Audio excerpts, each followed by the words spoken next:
Bwana asifiwe sana. Asubuhi njema leo tena nimempendeza Mwenyezi Mungu kukuletea tena mwendelezo wa kipindi chetu cha wale wapelelezi waliotumwa na Yoshua kuipeleleza ile nchi ya Yeriko.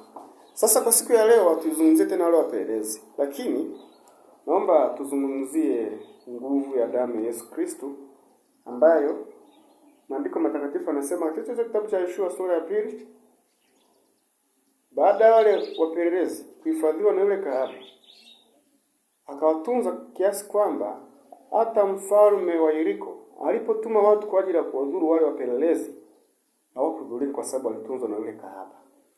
Baada hapo sasa kisa kinasema kwamba wakamwambia wapelelezi sawa, wakamwambia yule kahaba, tazama umetunza sisi, umetuhifadhi pia, umetukinga na mauti, na umetukinga dhidi ya mfalme wa Yeriko.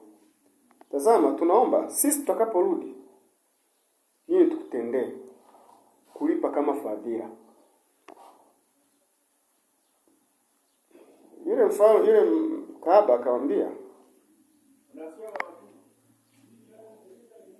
mimi mtakapokuja kuiangamiza nchi, naomba msinizuru mimi, msinizuru uzao wangu, msiniangamize. Basi wale watu wakamwambia yule kahaba, wakampa maelekezo, utachukua kitambaa chekundu kwa ishara ya damu, utaiweka kwenye kizingiti cha mlango wako. Tutakapokuja tukakiona hicho kitambaa, hatutaweza kukuzuru wala kuizuru nyumba yako. Na kweli wakaenda, waliporudi wale watu wakajipanga sasa kwa maelekezo maalum, mpaka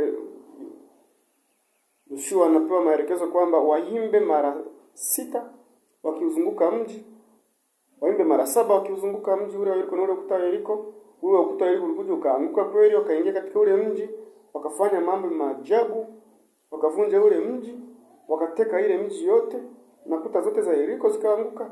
Lakini walipofika kwa yule mwanamke, ishara ambayo iliweza kuwafanya wavuke ile nyumba wasije kumdhuru kile kitambaa ambacho kiliashiria damu ya Yesu Kristo. Sasa maana yangu ni kwamba mkusimpendwa mtazamaji, nikuombe na wewe itambue damu ya Yesu Kristo kuwa na kielelezo. Atakapokuja adui kwa ajili ya kukudhuru, uwe na kielelezo ambacho kitamfanya adui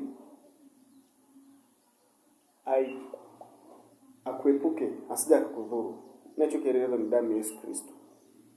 Kubali Yesu Kristo awe mwokozi na mkombozi wa maisha yako. Kubali watu watakapokutazama muone Yesu Kristo ndani yako. Kubali adui atakapokuja kwa ajili ya kupanga mashambulizi ya kudhuru, akutane na damu ya Yesu Kristo mlangoni kwako.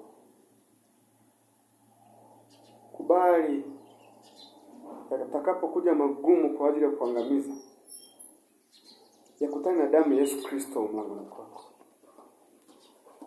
Asante sana na Mungu akubariki.